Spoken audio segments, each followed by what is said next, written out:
This is what wealth inequality in the United States actually looks like. This grain of rice represents $200,000. That's about the median net worth of a citizen in the United States, which means if you took our population and drew a line split down the middle, about half of us have this much or less. Half of us have this much or less. Just gonna put that down right there, 1 grain of rice. This is $1 million, 5 grains of rice. When most of us think rich, we think of $1 million. This is $100 million. This is about the net worth of CEOs who delay and deny care for sick Americans. This is also about the net worth of CEOs who tell Americans to eat cereal if they can't afford food for their hungry kids. This is $277 million. This is Elon Musk's personal investment in the 2024 elections. This is what he spent to buy the presidency. This is $1 billion. This is the approximate net worth of Vivek Ramaswamy. Only 800 people in the United States have this much money or more. As a frame of reference, think about how many people you went to high school with. Only 800.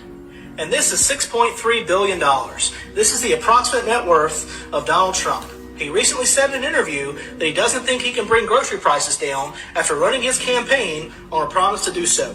He also blames immigrants who have less than a fraction of a grain of rice each for a lot of the financial troubles facing our country. And this is Elon Musk. He's worth $400 billion. He spent $277 million on the 2024 election cycle, while we have homeless veterans on our streets and hungry kids in our schools. This is what actual wealth disparity looks like in America. Each grain of rice is worth $200,000. And Elon Musk also wants to fire 75% of our federal workforce, which includes a majority of veterans. He wants to fire 75% of these people who have a single grain of rice trying to earn a living and feed their families because he says that that's inefficient. Musk, Ramaswamy, and certain members of Congress also want to consider cutting social welfare programs that support people with less than a single grain of rice from going into poverty. They want to look at cutting these programs because they believe that that's inefficient. What's up, everybody? Welcome to another episode of the ATP Live. I said the ATP Live. I'm your host, Andre Morton. And the ATP Live is exclusively on the ATP Network. You can catch the ATP Network on Twitter, YouTube, Rumble, and Twitch. And also, I got some shameless plugs for you guys as well. I'm on Red Note, so follow me, AndreX24. And follow the ATP Network crew. Yeah, I know, right now, I'm one whole show right now, but hopefully we'll get Liz back soon. So follow us on Twitter if you're on YouTube or Rumble. And if you have Twitter, follow us there. And also, like the video. It pushes us out in the algorithm. Free, guys. It don't cost you a thing, okay? It's free. And also, follow the ATP Network official Twitter account.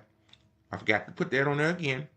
At ATP Network 247. So, yeah, man, we everywhere. Like, we're trying to spread truth as much as we can. Like, we need more independent media, real independent media. I don't take a dime, a dollar for any advertisers. I mean, sponsors. Like, hell, we ain't got enough subscribers on YouTube to have a sponsor. So, I don't take no money, no back money, or nothing like that. I'm not a Russian agent. I'm not Hamas. I'm not a Hamas agent. I'm just a regular guy speaking truth to power. Okay?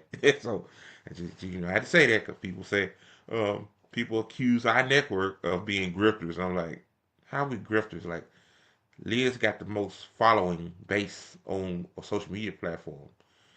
And then on top of that, like, she don't get no money off social media. And then ATP Network, we have 1,100 followers on Facebook.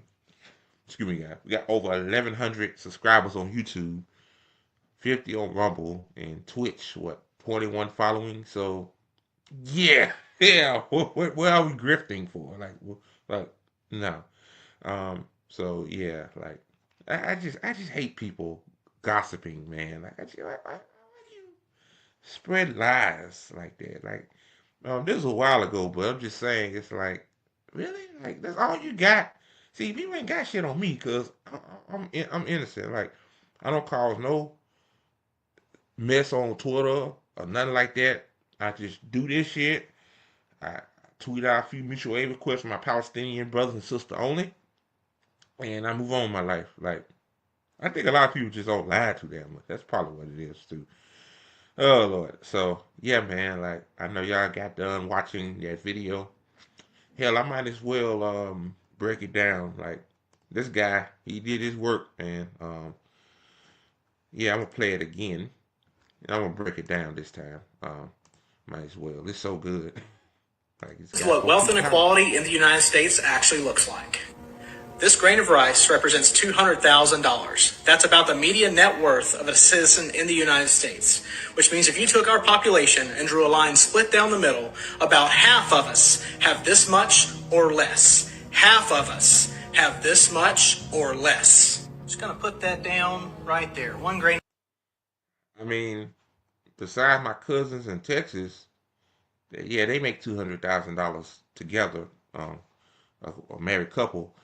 My cousin and his wife. I mean, yeah, I know. I mean, besides that, like, I don't know many people who make $200,000. I'm shocked that half of the United States median net income is $200,000. I mean, net worth is $200,000. Like, you know, like in a system where they don't want you to own anything, they want you to rent. Like, so yeah, I'm shocked. I'm shocked about that. But I'm gonna continue. Of rice. This is $1 million. 5 grains of rice. When most of us think rich, we think of $1 million. This Yeah, back in like what? Shit, when I was little. Yeah, yeah. I say, damn, $1 million. That's a damn lot of money. Shit, not no more. That's crazy. is $100 million. This is about the net worth of CEOs who delay and deny care for sick Americans. This is also about the net worth of CEOs who tell Americans to eat cereal if they can't afford food for their hungry kids. Yeah, CEO that CEO back in December they got unalived by a class traitor. Yeah, because the CEO chose to be holding to his shareholders. He's now dead in his grave. So I mean, again, like, I don't feel sorry for that CEO. I don't feel sorry for any CEO in danger. I mean, like, people, like, everything you do has consequences. You know what I mean? Like denying people health care. Yeah, like people know that the healthcare system is shit. Um, like, people do a poll and it'd be like, what, like 20% of people say they like their health insurance. Those people must be healthy as a horse because, like, I'm pretty sure that most everybody does not like their health insurance. Like, you pay it like it's a legalized scam what health insurance is. That is wow. And when you beholding your shareholders, your net worth is $100 million. So let me continue. This is $277 million. This is Elon Musk's personal investment in the 2024 elections. This is what he spent to buy the presidency. This is $1 billion. This is the approximate net worth of Vivek Ramaswamy. Only 800 people in the United States have this much money or more. As a frame of reference, think about how many people you went to high school That's crazy. Like, Vivek Ramaswamy got rich off dumping pump scheme. That's wild. with. Only 800. And this is $6.3 billion. This is the approximate net worth of Donald Trump. He recently said in an interview that he doesn't think he can bring grocery prices down after running his campaign on a promise to do so. He also blames immigrants who have less than a fraction of a grain of rice each for a lot of the financial troubles facing our country. And this is Elon Musk. He's worth $400 billion. He spent $277 million on the 2024 election cycle. So Elon spent $277 million to become the de facto president. Oh God, yeah. Um, like, even before Elon, like, we always knew that billionaires, you know, you know, like they don't give politicians money. Just do the right thing, guys. Like I hope some of you guys that new to politics that maybe come across this video or this live stream actually understand. Like, this one guy I like so much. He's on YouTube. He's a car YouTube channel. He's not a political YouTube channel. And he said he's pro Elon Musk. I'm like, dude, like Elon is not a self-made billionaire. Like self-made billionaires don't exist. Like, like you always talk about your taxes and stuff being high. Like the guy, he's a guy that makes money off YouTube doing car videos and stuff like that. I'm like, but Elon is taking your tax money and like he getting government subsidies with your tax dollars. Like, so basically, he's getting corporate welfare. The same motherfucker that says that grandma and grandpa that's on Social Security or a disabled child or a disabled adult, they don't deserve to have, they deserve Social Security or social safety net programs, but he does apparently. The $8 million a day in subsidies. Yeah, yeah, he deserves it. And one last thing about Elon too is sad is that like this guy's an idiot. Like this guy don't invent shit. Like he hired engineers to do it for him. And I'm glad somebody made a post on, I think it was his Instagram or Twitter, posting the guys that help engineer the shit that Elon takes credit for. So yeah, like those the ones that should be the breadwinners if you put it that way. Not Elon fuck or a muskrat, as Michael. While we have homeless veterans on our streets and hungry kids in our schools. This is what actual wealth disparity looks like in America. Each grain of rice is worth $200,000. And Elon Musk also wants to fire 75% of our federal workforce, which includes a majority of veterans. He wants to fire 75% of these people who have a single grain of rice trying to earn a living and feed their families because he says that that's inefficient. Musk, Ramaswamy, and certain members of Congress also want to consider cutting social welfare programs to support people with less than a single grain of rice from going into poverty. They want to look at cutting these programs because they believe that that's inefficient. So yeah, man, like this is America. The world richest man, um, buys the government and he don't want grandma and grandpa to have at least a gas per hour, basically. I don't know why in the hell I'm putting it like that, but yeah, man. Like the median net worth is $200,000. Half of America, it's probably less than half now. I don't know when that study was conducted, that research was conducted, but yeah, it's gonna get worse. It's gonna get worse, and also too, like $400 billion net worth, like that's generational wealth. Like that goes beyond Muskrat's time life. Like it's wild, man. So yeah, y'all, that's that. Again, like the video, it helps us push us out in the algorithm. And I'm about to get to my next story. You know, Bernard Sanders, man, like you going outside right here, man. Like, shout out to the people, shout out to Nick at RBN. He said it best, like Senator Sanders or Bernie Sanders is a fucking neocon, bro. Like you watch this video, this motherfucker sound no different from um fucking um fucking Dick and Liz Cheney, bro. Like what in the fuck? Like I thought Bernie supposed to be anti-war. You don't sound anti-war. You don't think, you want this war in Ukraine and Russia to end quickly, right? I don't like Donald Trump, but even though I think Putin controls shit like that. Donald Trump think he's trying to get a peace deal done. But yeah. But anyway, so I'm gonna play this video, man. The title of this video is crazy. It said a sad moment in American history. I mean, like, why would you title a video like that? He's talking about the war in Russia and Ukraine, but okay. Let me play it right quick.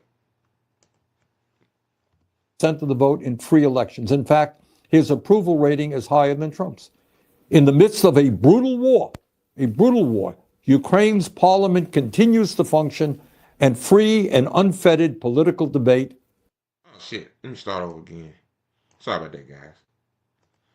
Here you go.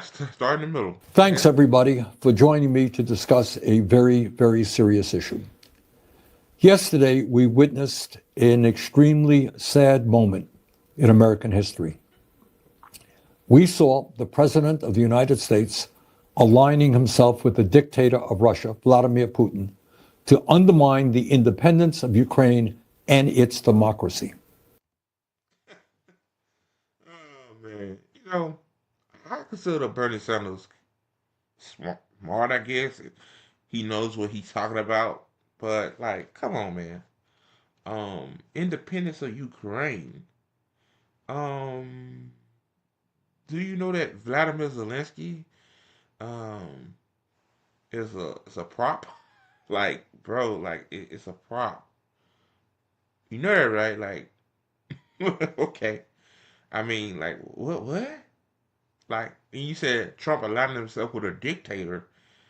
I mean, I mean, isn't your boy Joe Biden aligned himself with um goddamn Benjamin Netanyahu? Like, he's a dictator too. Like, see how the double standard is? Yeah, you call out Benjamin Netanyahu, but and even down the line, the video itself, you said if Putin was such a brutal dictator, so evil, then why he has a higher approval rate in Russia, Bernie? I don't understand. I know what you're doing here. Like, um, see, this is why radical leftists don't support you anymore, because it's like you went from being like half decent, you know, politician to a fucking neocon warhawk. It's like you sound like Dick Cheney, man. What the fuck? Apparently Bernie doesn't want peace, guys. I mean, that would look like to me. I'm already 23 seconds in the video. Like, Jesus Christ, bro. Let it continue, man. I don't know what to tell you. Like, I don't know. Let's be clear. Trump is showing us that he sees one of the world's most brutal dictators as his friend and our longtime Democratic allies in Europe as his enemies. He wants a world that is safe for authoritarians and oligarchs, but extremely dangerous for democracies. It will not surprise you when I tell you that Trump is lying, as he so often does. Yesterday, Trump said that Ukraine started the war. That's not true. Russia invaded Ukraine twice, first in 2014 and then again in. But Bernie, like, Russia said they don't want NATO, they don't want Ukraine to become NATO, like, because NATO is pushing close to the Russian border, bro. Like, you have to. I mean, like, I'm pretty sure Russia didn't want this to become a war. Like, it was a certain, like, a peace agreement, but Mr. Toupee on the Brit, Boris Johnson, denied that. So, I mean, like, clearly, this is 2022 when the war began. That shows me that Biden did do a dick it like Kalinske said, Kyle Kalinske, Dickie McGee's asked to stop it. So yeah, like this Burgess is so full of shit, bro. He's full of shit. Let me continue. 2022. Right now, Russia occupies about 20% of Ukraine. Since Putin's horrific invasion, over 1 million people have been killed or injured. Every single day, Russia continues to rain down hundreds of missiles and drones on Ukrainian cities. Let me add this too. Like you said, like those are facts, right? My thing is, if Ukraine, but I know they said they'll fight to the last Ukrainian, but again, it's like Like, if you Ukraine, you Zelensky, would you like do like in this massacre? I'm just asking these questions. Like, you just so you make it you you singling out Russia, like Russia is the ultimate aggressor. Like, it took steps for this to come. Like, the same thing in Israel, like in what happened in Gaza. Like, Hamas, had to retaliate. They had to retaliate at some point, bro. Like, okay. Oh my God. Let me continue. Putin's forces have massacred civilians and kidnapped thousands of Ukrainian children, bringing them back to Russian re-education camps. These atrocities led the International Criminal Court to issue an arrest warrant for Putin in 2023 as a war criminal. A war criminal. Well, Senator Sanders, that's crazy. Like, why the ICC can't go beyond the pale? If you're gonna say Putin is a war criminal, then what about Trump, Biden, Obama, Bush, Clinton? Um, you're like, all them motherfuckers are war criminals too. Like, where's the arrest warrant for those motherfuckers? I'm just, I just had to just put that out there for a minute. See the double standard here. Putin is the ultimate aggressor. He's the dictator, but has a high approval rating though. So, okay, Senator Sanders. Further, Trump called Ukrainian President Zelensky a dictator. That's not true either. Zelensky won 75% of the vote in free elections. In fact, his approval rating is higher than Trump's. In the midst of a brutal war, Ukraine's parliament continues to function and free and unfettered political debate takes place. Trump claimed that our European allies have done little to support Ukraine in its fight against Putin's invasion. He said the United States has contributed 3 times more than Europe. Trump ain't lying, and I don't like Trump, but he's not lying. Like, oh shit, Bernie, man, you making a fool out of yourself, bro. Like, jeez, man, I'm gonna continue. It's almost done. Holy shit. But that's another lie. In fact, Europe has provided more aid to Ukraine than the United States. But it's not just that Trump is lying again. That's not new. It's what this all reveals about where he wants to take our country, and in fact, the entire world. Trump is cozying up to Vladimir Putin. So who is Putin? And what kind of world does he want to build? Putin is a dictator who crushed Russia's movement toward democracy after the end of the Cold War. Russia holds sham elections every 6 years where Putin wins 90% of the vote and authorities don't even... Dude, like, American elections is legit. Like, what the fuck?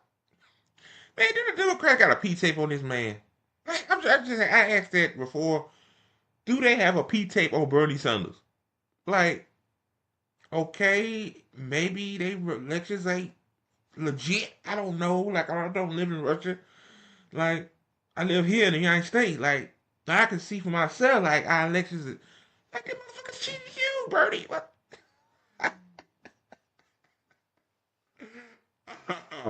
Oh, man. Okay. Okay. Oh, God, man. Like, our elections are shams, too, bro. Like, we supposed to have a democracy, but we have 2 of the same parties running against each other. One on wolf in sheep's clothing, and the other one is don't you know the other one is the other one is mask off basically. So I just I don't understand, like, what? And then Zelensky, like, okay, Zelensky was put in Ukraine by the United States, bro. The United States go around interfering in other nations' elections. What are you talking? Okay, let me continue. Man, I'm glad I'm to support this food no more. I'm so glad. I'm so glad. try to hide their ballot stuffing. There is no freedom of speech. Yeah, there's no freedom of speech. That's true in America. You say in Putin's Russia, in the United States of America, ain't no free speech. I mean, um, you can't protest in the streets without getting your head beat out of by the police. You can't. What else?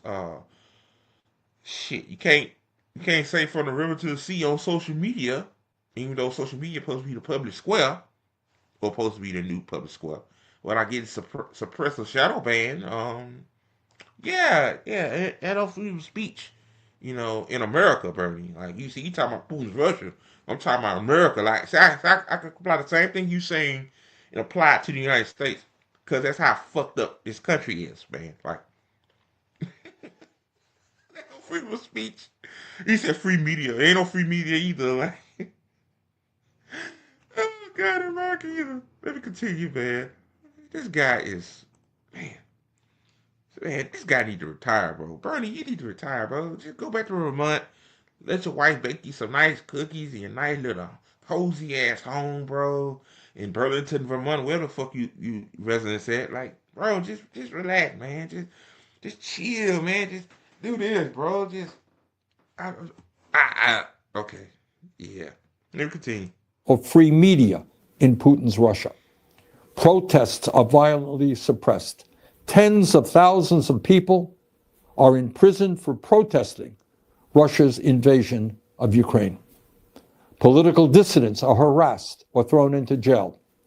The bravest, people like Alexei Navalny, are killed outright. Hundreds of thousands of Russians have fled Putin's brutal regime since his invasion of Ukraine. But Putin has maintained control in his country by offering Russia's oligarchs a simple deal. If you give me absolute power, I'll let you steal as much as you want from the Russian people. And that's why in a country where many... Are you fucking kidding me, bro? Are you fucking serious? It sound like the billionaires say to the fucking politicians, hey, you let me control shit. Like, hey, no, the politicians tell her, I say it like this. The politicians go to billionaires and say, hey, you help me win the election. I let you, the billionaires, steal from the American people. He said, Putin said that too. Like, is that any evidence to back that up, bro? Like, there's people, Americans that move to Russia. Like, I'm pretty sure they'll tell a different story. Like, I need to try to get them on this show, man. I've been going through stuff lately, but this is wild, bro.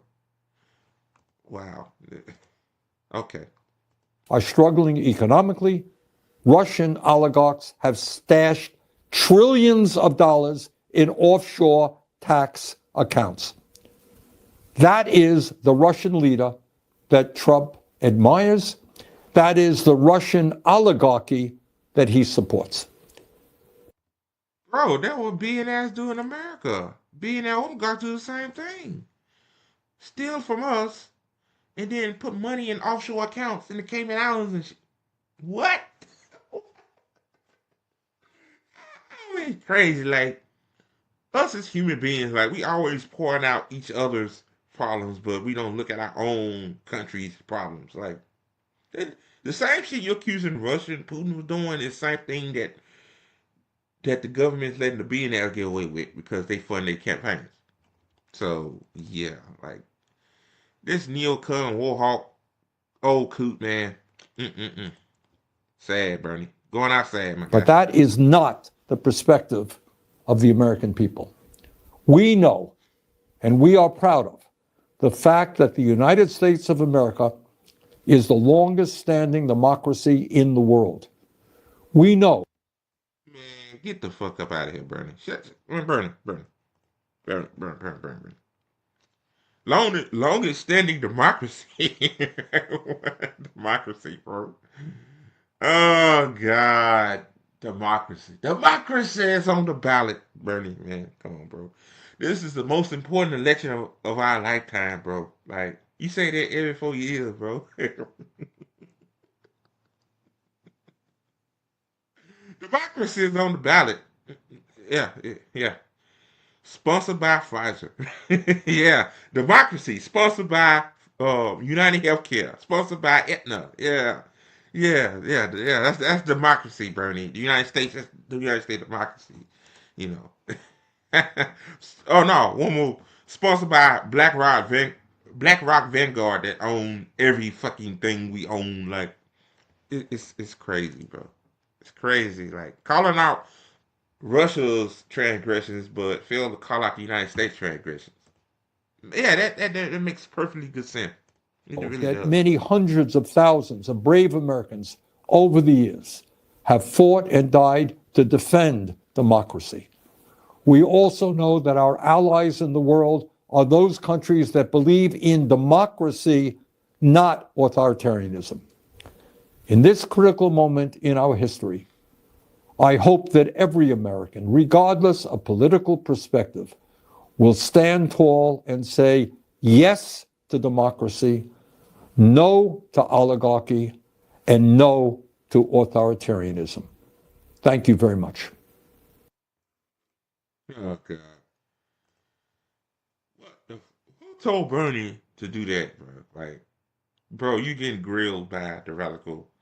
I mean, the far left. Like, you getting grilled, bro. Rightfully so. I mean, like, what in the fucking fuck was that?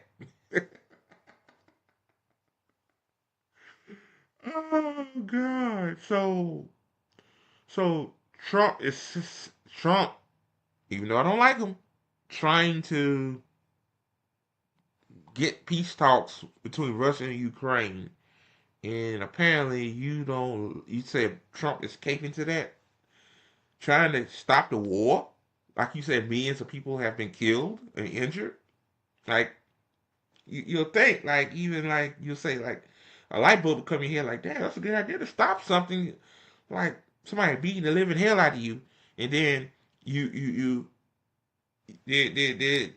you try to you as the person you say stop man stop please stop like you try to stop for more bleeding to occur. You see what I'm saying? Like wow, Bernie Sanders is a war hawk, a neocon. Yes. Wow, you think Dick Cheney or Liz Cheney will make a video like that? Not the progressive Democrat. No, no, socialist Democrat. Oh man. Oh, Bernie. Wow.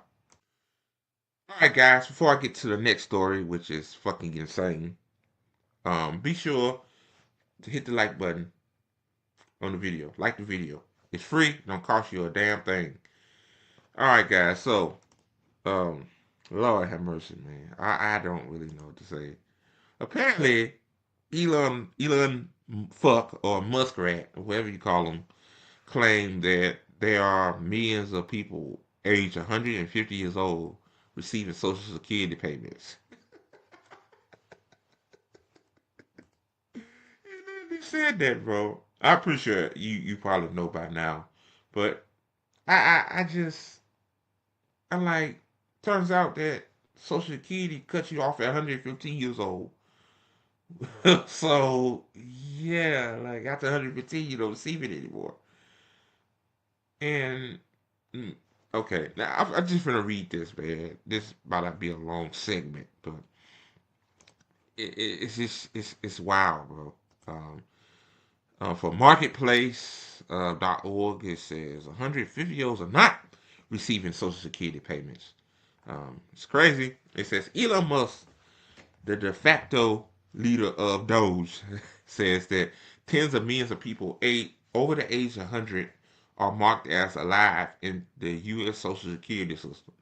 Tens of millions of people age 100 are like, I don't think it's tens of millions. Maybe, what, 10, 11, 12? But tens of millions. Oh, God. This week, he tweeted a spreadsheet, which he probably did on fucking Microsoft Excel, showing how many people in the system are in each age bracket. More than 1.3 million people are marked as between the ages 159. What in the fuck? Yeah, that's bullshit. While almost two, two, 2,800 are listed as 200 and older. See, I'm not on Twitter like that. I don't follow Elon Musk. I don't look at his tweets. Like I didn't notice. I didn't know he tweeted a spreadsheet he made from Microsoft Excel. What? 150 years old. Oh my god. Oh, like, bro, like this man, like we hit a new low in America, bro. We hit a new low. Like, should you did your research? It's knew that after 115 years old, they Social Security cut you off. I guess they realized that a lot of people don't make it to 115 years old. But okay, like, God. And even if people are 150 years old, like, I still think they're entitled to Social Security. Like, I mean, that's a miracle on 143rd Street to make it that far. But yeah, let me continue. Maybe Twilight is real and there are a lot of vampires collecting Social Security. Shut up, Mr. Vampire, Mr. Government Contract Vampire Elon Fuck. Is that tweeted Musk, implying that the Social Security Administration could still be distributing benefit checks to these people. Um, Donald Trump also expressed concern that people are receiving fraudulent payments. Wow. Um, I'm finna say it in Trump voice. Give me a second. If you take all of those Americans of people off Social Security, all of a sudden we have a very, very powerful Social Security with people that are 80 and 70 and 90 and 100 and 120, but not 200 years old. Trump said, oh my God, bro. It says, but data on the Social Security Administration website, I knew it was a thousands shows that only 89,000 people, which is was a big number, more than I thought. People are over the age of 99 are receiving payments uh, on the basis of their earnings, and that they are estimated 108,000 centenarians living in the U.S. according to the United Nations data, while the oldest known human being lived to the age of 122. But 150 though, Elon, yeah, it's a lot of millions of 150-year-olds collecting Social Security checks. The idea that millions of centenarian, I can't talk, are still receiving benefits is preposterous, said Eric Kingston, a professor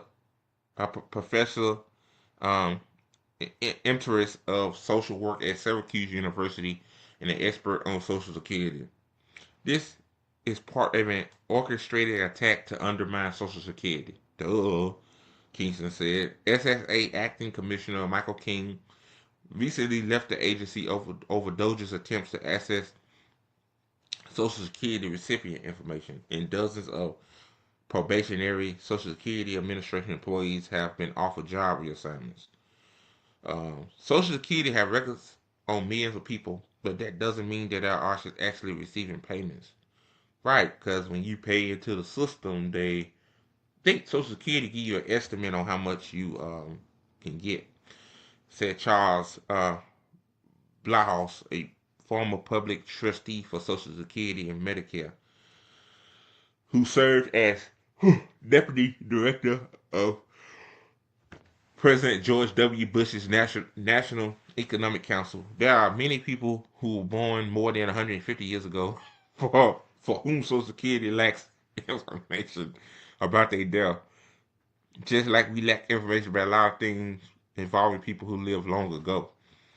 Uh, uh, Blahor said, the Social Security Administration also says that a special code in place to stop payments for going to people over the age of 115. So, if people believe, I'm pretty sure that tweet got a whole lot of traction because it's bullshit. It's like the bullshit always gets spread the fastest. While stuff like this video ain't gonna blow up, but like, come on, man.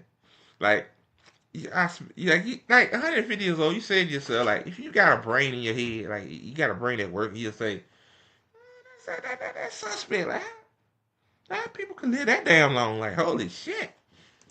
But it says, Wired magazine reported that the number of people in the 150-year age bracket that have to do with programming language um, used by Social Security Administration, known as COBOL, or the Coming Business Oriented Language. The 65-year-old system can still be found at government agencies, business, and financial institutions. Basically, when there is a missing or incomplete birth date, the COBOL defaults to a reference point. The most common is May 20th, 1875, when countries around the world attended a convention on metric standards. Someone born in 1875 will be 150 in 2025. Oh my God. Bro, if somebody 150 years old, they were born in 1875. Come on, man. Which is why entries are missing and incomplete birth dates will default to their age. Wired displaying. Oh, okay. So it's just basically just to give them a birthday. Another explanation for some centenarians being on the book, Social Security benefits are provided to qualified widows or widowers who have to wait until they reach a certain age to receive payments, said Luke uh, Kotlikoff, an economics professor at Boston U. If there was a large age gap between a couple and one partner who's now deceased, was born over 100 years ago, the Social Security Administration would still need to maintain the information of that deceased person. Kotlikoff said the SSA does not make mistakes, though. A report from the agency found that between the fiscal years um, 2015 and 2022, the agency sent out nearly $72 billion in improper payments, which are mostly overpayments. That's about $9 billion a year.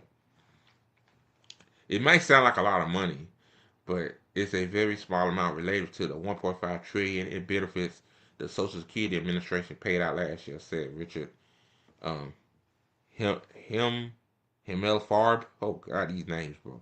A political science professor at Hofstra University. That 9 billion is less than 1% of expenditures, he pointed out. It's also a tiny fraction of last year's federal deficit, which stood at more than 1.8 trillion. Wow, so basically 1% of overpayments. Wow, man. Wow, wow, that's such a big deal. Let's make a big deal out of a few mistakes. If you want to save money, if you want to really reduce the deficit, um, Helen Farb said, you're going to have to do more than find wasted fraud and abuse of Social Security, and that's true. Look, look, like why are you trying to go after grandma, and grandpa's Social Security check they get once a fucking month? Like, yeah, waste, fraud, and abuse to me, I'm gonna say this is is giving your ass Elon fuck $8 billion a day in government contracts, bro. Like that's waste, fraud, and abuse. Like, imagine what $8 million can do. Put that shit towards SNAP or heating assistance because it's cold as fuck where I'm at right now, or Section 8 housing or whatever. Like put that towards that instead of giving it to your ass like $8 billion. Man, tell you, boy. Oh boy. All right, guys. On to the next story. 150 years old. My ass. That's wild. All right, guys. Before I get to this next story, be sure to give the video a like Pushes us out in the algorithm, and it don't cost you a damn thing. Hit the like button. Do it now. Do it. All right, guys. So this next story I got. Oh God. This is from CNN. Damn, this big ass ad right here. I tell you, man, fuck Amazon, bro. Um, it says a Delta flight crashed and overturned while landing in Toronto. Here's what we know. As some of you may know, obviously, um, wow, like a plane landed on Toronto's airport, and it caught on fire, and then it did like a, it flipped like that, man, and all 80 people survived. Um, I think 80 passengers. I mean 76 passengers and four crew members. I think two pilots and two flight attendants. Man, like that's some wild shit, bro. One guy, I saw an article said he thought he's gonna die. Hell, the planes flip over like that. He could catch on fire or anything. But fortunately, the fight emergency crews put the fire out and people got out alive. It was injuries, but I mean, hopefully there was minor injuries. You don't want no significant injuries, but you still surviving. So yeah, there we go. Here's the video right here. I'm gonna play it right quick.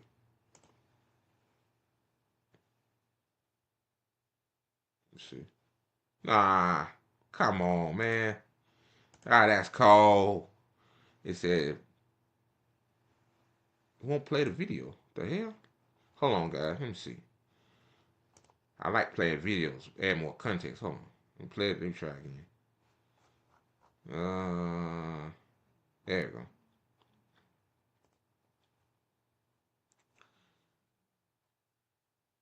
Like that. Wow. We won't even play the video. Wow, that's nice. Uh, jeez. That's very nice. It says, sorry about that, guys. It says a Delta airline flight from Minneapolis crashed and turned upside down and caught on fire on the runway at Toronto Pearson International Airport while attempting to land Monday, the latest string of passenger plane crashes since December. Wow, what's up with these plane crashes, bro? Video obtained by CNN shows the rear landing gear of the jet buckling in the right wing, shearing away in a fireball after the plane landed hard on the runway. Wow. All 80 people on board on the CRJ 900, a twin jet aircraft, survived, but 21 people were taken to hospital with injuries. Delta said in a statement. By Thursday morning, the final passenger that remained hospitalized was released, according to Delta. That's great news, man. It says the plane briefly skidded on its belly before rolling over, sending smoke and powdery snow shooting into the air. Um, oh, no, no, no, no, no, says the person taking the video, watching from inside a different plane near the runway.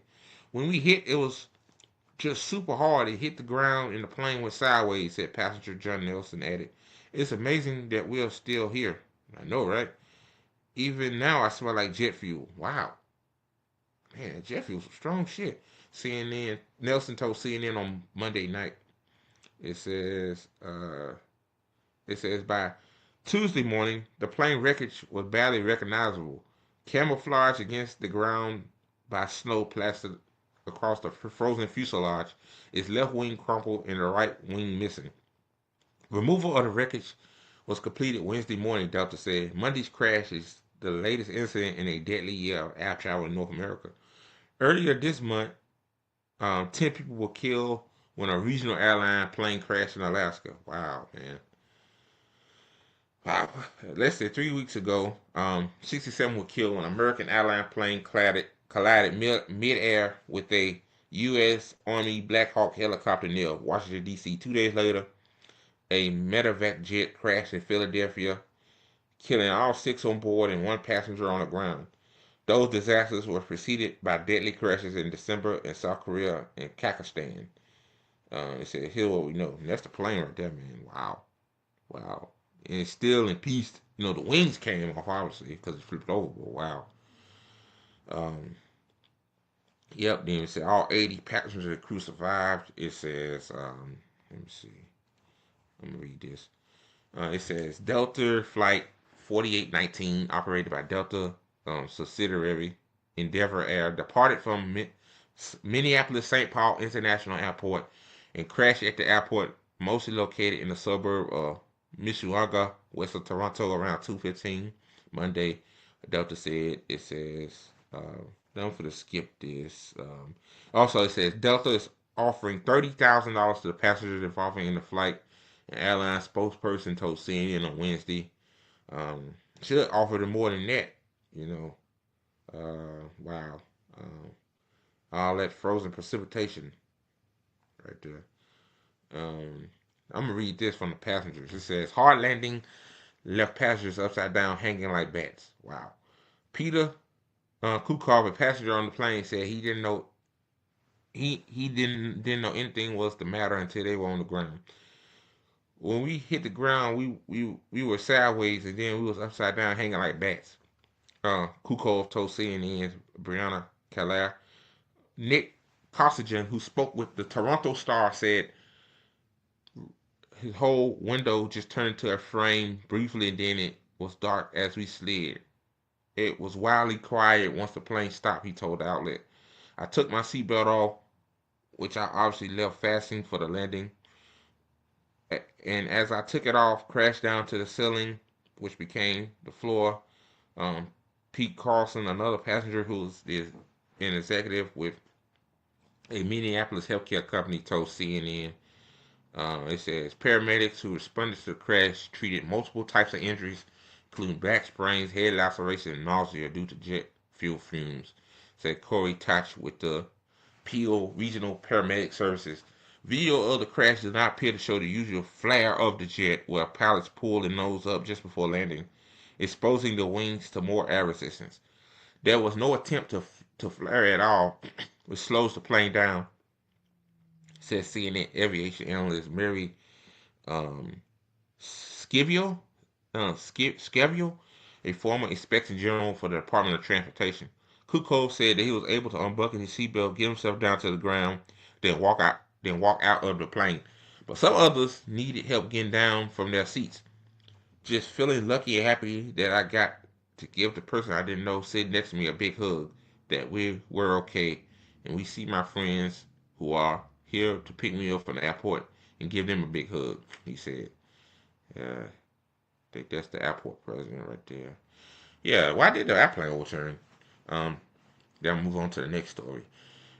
As of Tuesday afternoon, it's too early to say what the cause of the accident might be, said Ken Webster, a senior investigator with the Transportation Safety Board of Canada.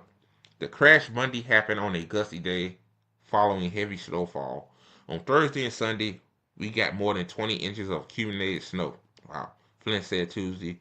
That's more snowfall than the area received all of the previous winter. Yeah, this winter has been very wild.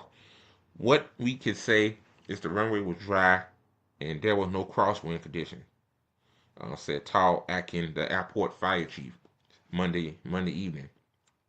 However, an air traffic controller told the Delta pilot there were winds of 26 miles per hour gusting up to 38 miles per hour, blowing across the plane's path at a 40-degree angle. According to the recording of airport tower radio traffic, the wind appears to reportedly blowing snow into the air with a visibility of 5 miles. Atkin, in a Tuesday briefing, declined to speak on the weather conditions, deferring further questions due to the ongoing investigation. The weather conditions may have been treacherous before the pilots were able to adapt, said retired jet pilot Leslie Bean. It says, with blowing snow, it may have changed rapidly, so the airplane landed ahead of this aircraft may have had a different condition than the particular Delta regional jet, a Ben told CNN's Kala Touche on Tuesday. It says the cockpit voice recorder and the flight data recorder were recovered from the plane. Webster said the recorders were sent to their lab for further analysis, he added, but didn't say in what condition they were found. Videos of the crash could explain why the aircraft overturned after landing. according to Stephen Wallace, a former director of the FAA Office of Crash Investigation. You see the right wing fails, but the airplane's still going quite fast, and that left wing is generating tremendous amount of lift, Wallace told CNN's Pamela Brown. So what immediately causes the airplane to roll inverted? That's quite clear. It says the runway where the plane crashed is expected to remain closed um, through at least Thursday evening, according to a notice to pilots Tuesday. It says we do expect that the investigators on site will be reviewing the aircraft on this current configuration on the runway for the next 48 hours. Flett said on Tuesday. Over 20 investigators are on the ground as of Tuesday afternoon, Webster said. Um, it says, almost done. It says the last major aviation accident at the Toronto airport was nearly 2 decades ago, on August 2nd, 2005, according to the Associated Press, when an inbound Air France flight from Paris slid off the runway and burst into flames. All 309 people on board survived. The Transportation Safety Board of Canada is leading the investigation with the help from the National Transportation Safety Board in the U.S. So yeah, that's wild, man. I'm glad all those people survived. I'm gonna play a video of it too. Give me a second, guys. All right, guys. Here's what I found. Yeah, this is wild. Like, I'm shocked this plane didn't burst into flames. Like the whole plane burst into flames. But I guess you could say the snow is wet. Obviously, it's precipitation. I guess you know kept it from exploding. But here we go.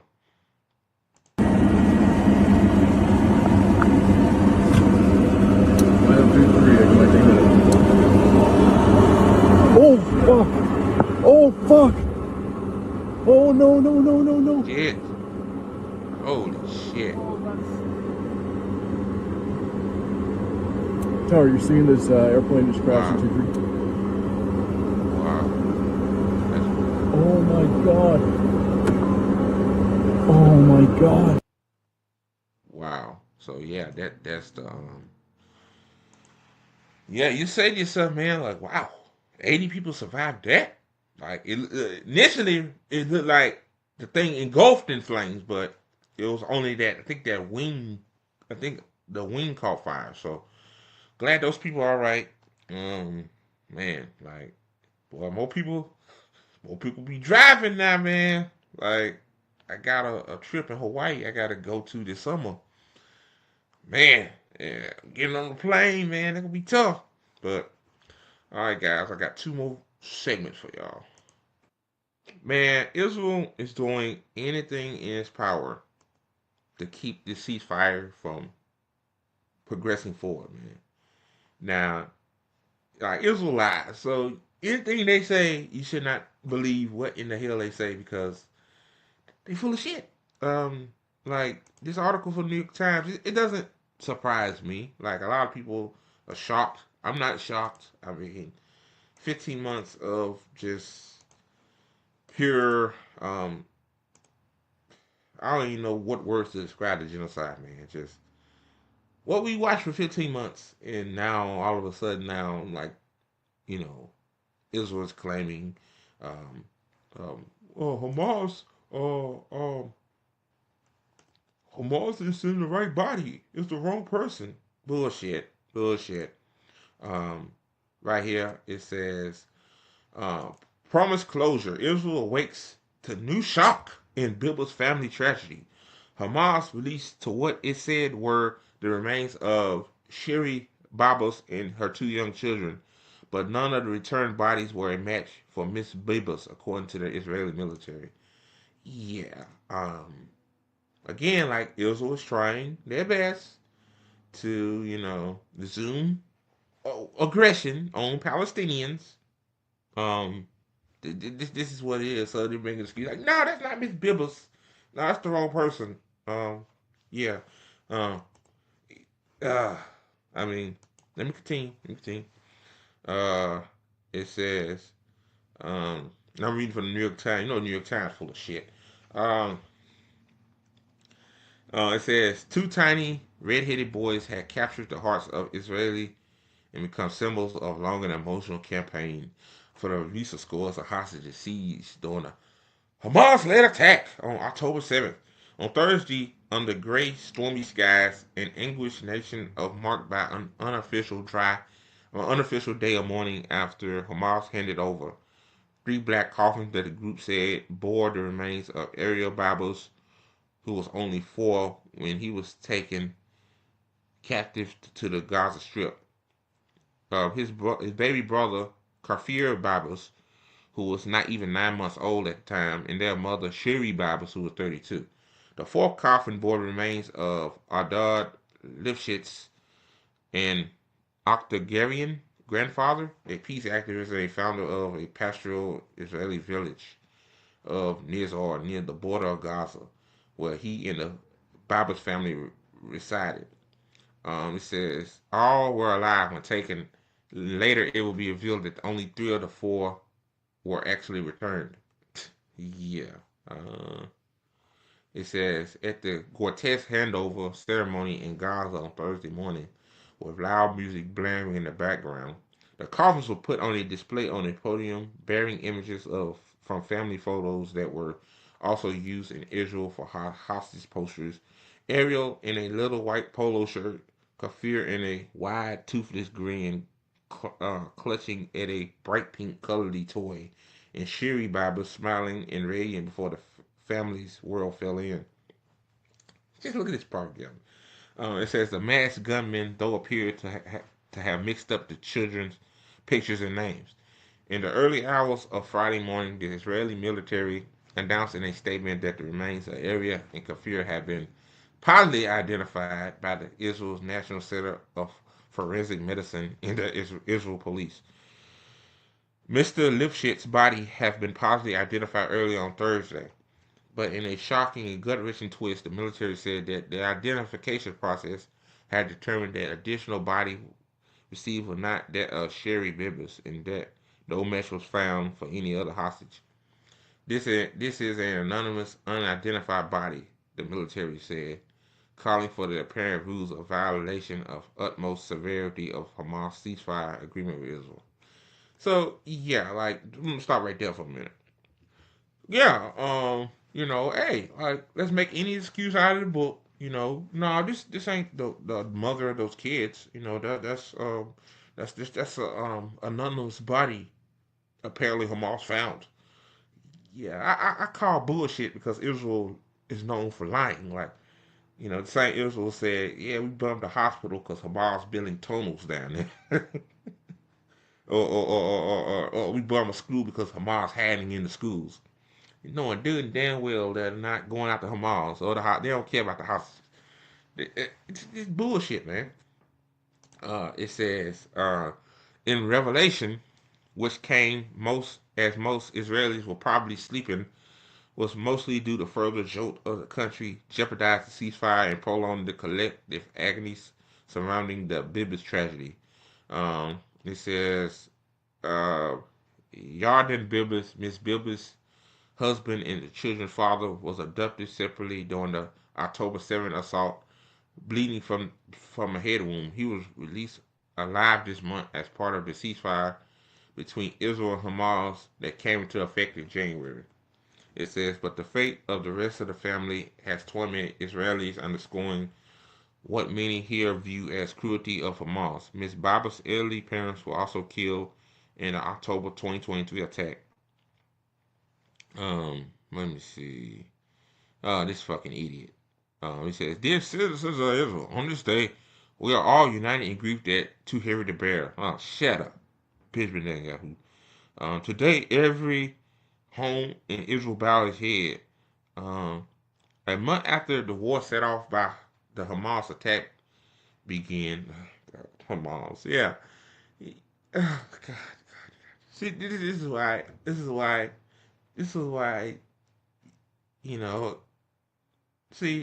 the wording is like, Hamas started it. Hamas did all this. Occupation started before October 7th. They know that. They just choose to write it like this. The group's armed wing, the Qassam Brigades, claimed that Miss Bubbles and her 2 children have been killed in an Israeli airstrike. What? Said ain't so. I wouldn't be surprised. I believe most of these hostages, Hamas didn't kill them. I believe that um, Israel killed their own people. Like that's not out of the realm of possibility. Um, Let me see. It says, fears grew in Israel when they were not among the other captive mothers and children released during the week-long ceasefire that month. But it says, but the Israeli authorities had not confirmed their deaths, let alone their circumstances. Said other yet, there were grave concern over the hostages' fates. It says, relatives held out hope until the very end. After Hamas announced on Tuesday it will release the Babis's remains, the family expressed anger over the early eulogizing in the news media of Miss Babis and the children before Israel had even determined that they had been killed. Should we receive devastating news, it must come through the proper official channels after all identification procedures were completed, the family said in a statement on Wednesday. So, yeah, it says, oh God, it says the Israeli military statement on Friday said that the available intelligence for arrested families indicated that the 2 Babas boys have been brutally murdered, yeah, by terrorists in captivity in 2023, without elaborating. Wow, call Hamas terrorists. Now, Israel, Benjamin Netanyahu and the Israeli government is the motherfucking terrorists. Um, It says the Israeli government did not immediately provide details on the cause of Mr. Lifshit's death, but said he had been murdered in captivity by Islamic Jihad, a smaller Palestinian-owned group that has been holding a number of hostages. Uh, it said Hamas asserted that Mr. Lifshitz too had been killed in an Israeli airstrike. None of the claims could be independently verified. It says Hamas turned over the bodies as part of a series of negotiated exchanges in the first phase of the ceasefire agreement. In recent weeks, it had released 19 living Israeli hostages. So, yeah, I'm in it right there because it's just a lot of fucking propaganda now. Like they trying to blame Hamas. Hamas did it. Hamas killed them.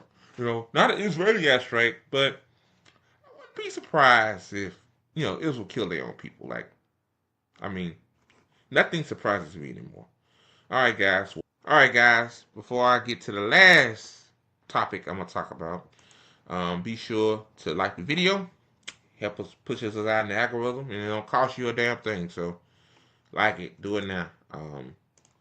So, it says, this is from Mundo Weiss. It says, Gaza ceasefire is reaching a dangerous crossroads as first phase nears an end. Yeah, man. Like, things are getting pretty dicey. It says, the thing here says Israel wants to drag out the first phase of the Gaza ceasefire and eventually return to war, while Hamas wants to actually begin reconstruction as part of a second phase. This current impasse is bringing to a fragile ceasefire to a dangerous crossroads. So Hamas wants to rebuild, and Israel wants to continue to kill Palestinians. That's basically what they're saying. No surprise here. I mean, yeah. Um, um, it says in 2 weeks, on March 1st, the first phase of the Gaza ceasefire will expire. By now, negotiations on phase 2 of the ceasefire should have been well underway, but that has not been materialized. I wonder why it hasn't been materialized yet. Like, it's good to ask questions. Um, it says, with each passing day, it becomes clear that Israel is making other plans that suggest a desire to return back to the bombardment of Gaza in a continuation of the more than 15-month-long genocide that have paused in January.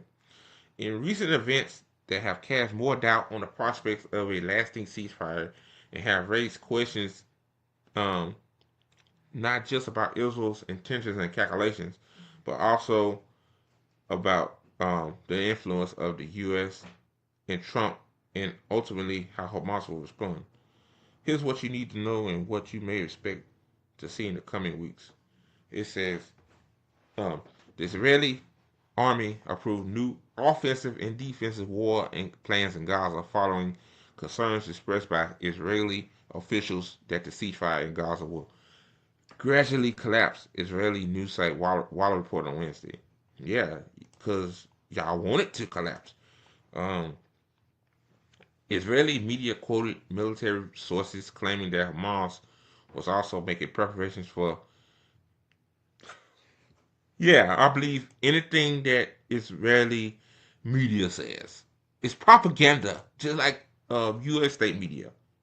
Okay, I'll read it again. It says Israeli media quoted military sources claiming that Hamas also making preparations for a potential return to war, assessing the Israelis' army moves, repairing its infrastructure, and recruiting new fighters.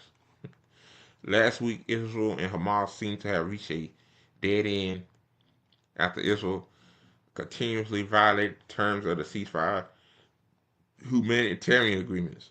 Now, the craziest thing is that the Israel state media is saying that Hamas are the ones that want to return to fighting, but like Israel still like was blocking aid.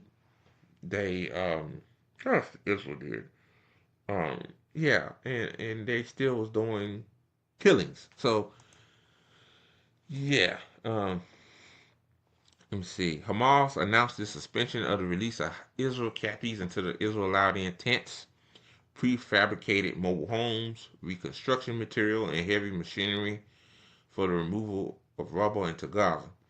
But that week's exchange of captives proceeded as planned last Saturday, following guarantees from mediators that the aid would enter. Eventually, some of the material began to pass through the Egyptian side of the border and arrived at the Israeli side for security checks, according to Egyptian news reports.